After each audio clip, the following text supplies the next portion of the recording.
नाशिक महानगरपालिकेत अखेर भाजप आणि शिवसेना शिंदे गट यांची अधिकृत युती सत्तेवर आली आहे। आज सकाळी महापालिकेच्या सभागृहात पार पडलेल्या निवड प्रक्रियेत भाजपच्या हिमगौरी आडके यांची महापौरपदी तर शिवसेना शिंदे गटाचे विलास शिंदे यांची उपमहापौरपदी निवड करण्यात आली आहे। महापालिकेच्या विशेष सभेत ही निवड प्रक्रिया पार पडली। सभेवेळी भाजप आणि शिंदे गटाच्या नगरसेवकांनी एकत्रित येत सत्ता स्थापन करण्यावर शिक्कामोर्तब केलाय। निवडीनंतर सभागृहात सत्ताधारी गटाकडून जल्लोष करण्यात आला। महापौरपदी निवड झाल्यानंतर हिमगौरी आडके यांनी शहराच्या सर्वांगीण विकासासाठी प्राधान्य देणार असल्याचं सांगितलंय। नागरिकांच्या मूलभूत सुविधांवर विशेष भर देत प्रशासन अधिक गतिमान करण्याचा मानस त्यांनी व्यक्त केला।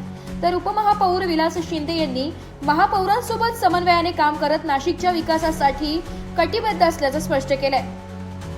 आणि नाशिक शहरासोबत आमचे शहराचे अध्यक्ष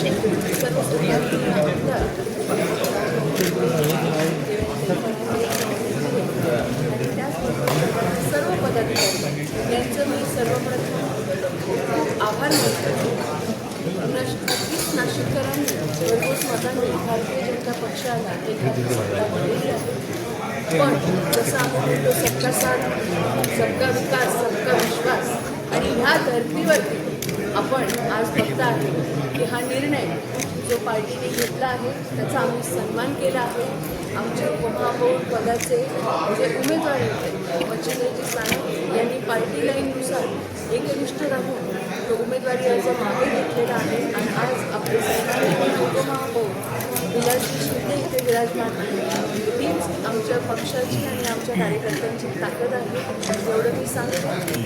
निश्चितपणे पदावर बसल्यानंतर महापौर आणि उपमहापौर हे सांगितलं आणि पूर्ण सभागृह एकत्रितरित्या काम करणार आहेत। आज सभागृहाच्या चर्चा झाल्या त्याच्यामध्ये एकच ध्यास सगळ्यांनी घेतला आहे, तो म्हणजे फक्त नाशिकचा विकास विकास विकास, आणि ह्यासाठी सगळे प्रयास करणार आहेत। हे सगळ्यांकडनं शब्द आज सोडून घेतला आहे। तुम्ही बघितला की सुरुवातीपासूनच या सभागृहामध्ये सभागृहाची गरिमा राखली गेली। जे सन्माननीय उमेदवार होते त्यांना अतिशय प्रांजळपणे आदराने उमेदवारी अर्ज मागे घेण्यासाठी आम्ही त्यांच्यासमोर गेलो, त्यांना विनंती केली आणि सभागृहात एकदा आल्यानंतर 122 हे नवनिर्वाचित नगरसेवक जे असतात ते फक्त नाशिकच्या विकासाकडे बघून लोकांनी या सभागृहात पाठवलेले असतात आणि या धर्तीवरती कुंभमेळ्यासाठी काम करताना आम्ही सगळे एकत्रितपणे काम करणार आहोत।